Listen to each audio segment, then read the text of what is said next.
தமிழக வெற்றி கழகத்தினுடைய 3ஆம் ஆண்டு தொடக்க விழா மிக சிறப்பாக இந்த வாலாஜா பேருந்து நிலையத்தில் ஏற்பாடு செய்திருக்கிற எங்களுடைய கழக மாவட்ட செயலாளர் மற்றும் அனைத்து நிர்வாகிகளுக்கும் எங்களுடைய வாழ்த்துக்களையும் வணக்கங்களையும் தெரிவித்துக் கொள்கிறோம். கேள்வி இருந்தா கேளுங்க. விஜய்க்கு டான்ஸ் ஆட மட்டும் தான் தெரியும், ஒன்னும் தெரியாதுன்னு சொல்லிட்டு நயினார் சொல்லியிருக்காரு.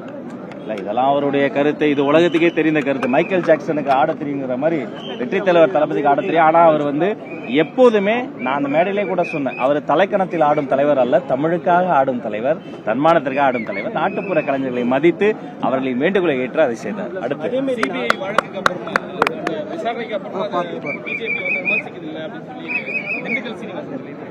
விதவிதமாய் வித்தியாசமான ஒரு விளம்பரம் வரும். அது மாதிரி எப்பயுமே அண்ணன் சீனி அண்ணன் எப்போதுமே விதவிதமா வித்தியாசமா வருவார். 100க்கும் 1000க்குமே நிறைய இடங்கள் அவர் மாத்தி மாத்தி பேசுவார். அது ஒரு நகைச்சுவையா நம்ம தாண்டிட்டு போயிடணும். வேற இல்ல, அவரு துணை கேள்விக்கு தான் ஒரு பதில் சொன்னாரு. கூட்டணி குறித்து, காங்கிரஸ் கூட்டணி குறித்து நாங்க எப்படி முடிவு பண்ண முடியாது, அவங்க தான் முடிவு பண்ண முடியும். நம்முடைய கொள்கை கோட்பாடு குறிக்கோள்லாம் எப்போதுமே தெளிவா தலைவர் சொல்லிட்டாரு.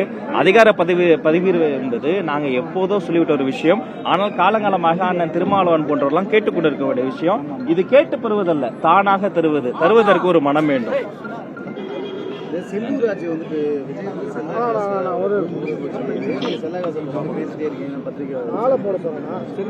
சொல்லும் போதே ஒரு சிரிக்கிறார். யாரு அந்த தெர்மோகல் அண்ணன் கேட்கிறாரு. அண்ணன் அதே மாதிரிதான். அவர் அந்த மண்ணின் மைந்தர். அவருக்கு இது மாதிரி புது புது ஐடியாக்கள்லாம் வரும். இவர் இந்த செல்லும் செல்ல அப்படிலாம் இல்லை. இது வெல்லும் அரசியல். இவர் உண்மையிலேயே மக்கள் பாருங்க எவ்வளவு பெரிய கூட்டம். நானே அதிர்ச்சி, ஒரு 50 பேர் வருவாங்க பார்த்தா தன்னிச்சையாக தன்னியல்பா எத்தனை பேர் வராங்க. அப்ப இது மக்களினுடைய ஆதரவு அதிகரித்து இருப்பதை பார்த்து ஆளுக்கு ஒண்ணு சொல்லுவாங்க. ஆனா மக்கள் என்ன சொல்றாங்க? தொட்டுவிடும் தூரத்தில் தேர்தல் வருகிறது. ஊடகத்தின் வாயிலாக நான் கேட்டுக்கொள்கிறேன், உங்களுடைய அந்த வாக்கை முதல்ல பாதுகாத்து தேர்தல் அன்று சிந்தாமல் சதறாமல் வெற்றி தலைவருக்காக அந்த விசேஷ சின்னத்தில் வழங்க வேண்டும் என கேட்டுக்கொள்கிறேன்.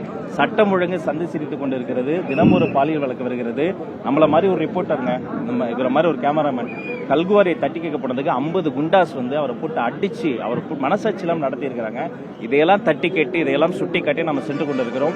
இந்த வார்த்தை அரசியல், அவர் இவரை இழிவுபடுத்துவது, இந்த அநாகரிகத்துக்கெல்லாம் டைம் வேஸ்ட் பண்ற அளவுக்கு எங்களுக்கு டைம் இல்ல. புதுசுல இன்னைக்கு அதான் சொன்னாரு, நாங்கள் மக்கள் பணியை போக்கஸ் பண்ணி போயிட்டு இருக்கிறோம். எங்களுடைய அரசியல் என்பது வேறு. கூட்டணி எப்படி போயிட்டு இருக்கு சார்? இல்ல நம்ம தமிழக வெற்றி கழகம் என்பது ஒரு ஜனநாயக கட்சி. பொதுக்குழு கூடியது, ஒரு தீர்மானம் நிறைவேற்றணும். நான் தான் அந்த தீர்மானத்தின் போது வாக்கெடுப்பு நடத்தினேன். ஏகமனதா கூட்டணி சார்ந்த அனைத்து முடிவுகளையுமே வெற்றி தலைவர் அவர்கள் எடுக்கலாம்னு நாங்க அத்தனை பொதுக்குழு உறுப்பினர்களும் சேர்ந்து முடிவெடுத்திருக்கிறோம். அப்ப இது ஒரு பைலா. அப்ப எல்லா முடிவுகளையும் உறுதியாக வெற்றி தலைவர் அவர்கள் சொல்வார். அதிகாரத்தில் பகிர்வு என்பதும் கதவுகளை திறந்து வைப்பது என்பதும் நாங்க எப்பவோ பண்ணிட்டோம். ஆனா இறுதி முடிவு என்பதை வெற்றி தலைவர் சீக்கிரம் சொல்லுவோம். 2 கட்சிகளுடைய அதிமுக திமுக பெரும்பாலான கூட்டணி கட்சிகள்லாம் அவங்க தீர்மானம் பண்ணிட்டு அந்த பக்கம் போயிட்டாங்க. நம்ம பக்கம் கூட்டணி இல்லாத மாதிரி தான் ஒரு தோணுது. இல்ல நம்ம மக்களோட சந்திச்சு எப்படி வெயிட் அண்ட் வாட்ச் தலைவர் சொல்லட்டும். இது இன்னும் ட்ரெய்லரே வரல, அதுக்குள்ள மெயின் பிக்சர் கேட்டாபடி பொறுத்திருந்து பாருங்கள். நிறைய விஷயங்கள் 2 கட்சி கூட்டணியில இருந்து பிரிவாங்களா? இல்ல, நீங்க 3 வாட்டி கேட்டாலும் அதே பதில் தான். ஜனநாயக முடிவு, பொதுக்குழு முடிவு தலைவர் தான் சொல்லணும். தலைவரே சொல்வார், நல்லா சொல்வார், சீக்கிரம் சொல்லுவார். Thank you so much.